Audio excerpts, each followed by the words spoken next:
The call came while I was standing in the marble lobby of the bank. Not a bank, my bank. The phone vibrated once, a restrained tremor, like it already knew what it was about to say. I watched them through the glass wall, my ex-wife, her new husband, and 3 men in tailored arrogance, laughing too loudly near the espresso bar. Suits, crisp, watches, loud, confidence, borrowed. I didn't look away when I answered. "They're making a scene," my assistant whispered. "Should I intervene?" I said nothing. Across the lobby, he noticed me, her husband, the bank manager. He leaned toward his friends and said something I couldn't hear. They turned, smiled, laughed again. He raised his voice just enough. Some people just don't recover after divorce. The words slid across the floor and stopped at my feet. I felt nothing on my face, nothing in my posture. Inside, something old stirred, slow, patient, awake. The phone was still pressed to my ear. "No," I finally said, "let them talk." Because storms don't announce themselves, they arrive when the air goes still. I used to believe betrayal announced itself loudly, screaming, slamming doors, confessions soaked in tears. I was wrong. Betrayal is quiet. It's a delayed reply, a smile held a second too long, a new phone password justified with a shrug. By the time she asked for the divorce, she was already gone. She said I was distant, that I had changed, that she needed stability. I didn't argue. Men like me don't beg. We observe. Weeks later, I learned she was engaged to him, the bank manager. The irony almost impressed me. He had met her at a company gala, one I chose not to attend. He filled the space I left empty, listened to her rehearsed sadness, offered sympathy that smelled like opportunity. She told everyone I was unemployed, a failed man clinging to past relevance. I let the story live, because truth doesn't rush. It waits until it can be lethal. After the divorce, I disappeared by design. No LinkedIn updates, no announcements, no defenses. I watched.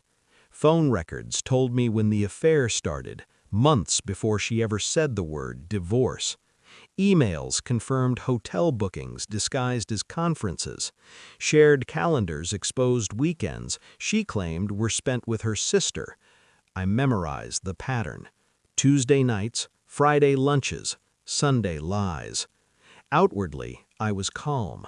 Inside, every detail sharpened me.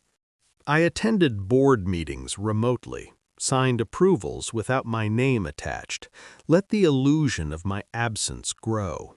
He flourished in that illusion. Promotions, praise, authority he believed he earned. I watched him mock tellers, pressure interns, smile like power belonged to him. He never once checked the ownership structure.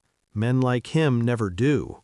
The truth didn't arrive dramatically. It arrived in a thin folder placed gently on my desk. A full timeline, affidavits, security footage, signed statements. I invited her for coffee, neutral ground, public enough to keep her composed.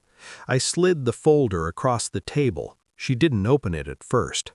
"What's this?" she asked. I sipped my coffee. "Your marriage," I said. Her fingers trembled as she flipped through the pages, color drained, breath fractured. "He said you were nothing now," she whispered, "that you had no future." I met her eyes for the first time in months. "I own the present," I said, "and the future." She started to cry. I didn't reach for her. The next morning, I walked into the boardroom unannounced. Silence fell hard. He froze when he saw me. I took my seat at the head of the table, calm, measured. "I've reviewed recent conduct reports," I said. "Abuse of authority, ethical violations, conflicts of interest." His mouth opened. Nothing came out. "I'm terminating your employment," I continued, "effective immediately." His friends, the ones who laughed yesterday, shifted in their seats as security entered. One by one, I slid termination letters across the table. They finally understood. Power isn't loud. It doesn't mock. It waits.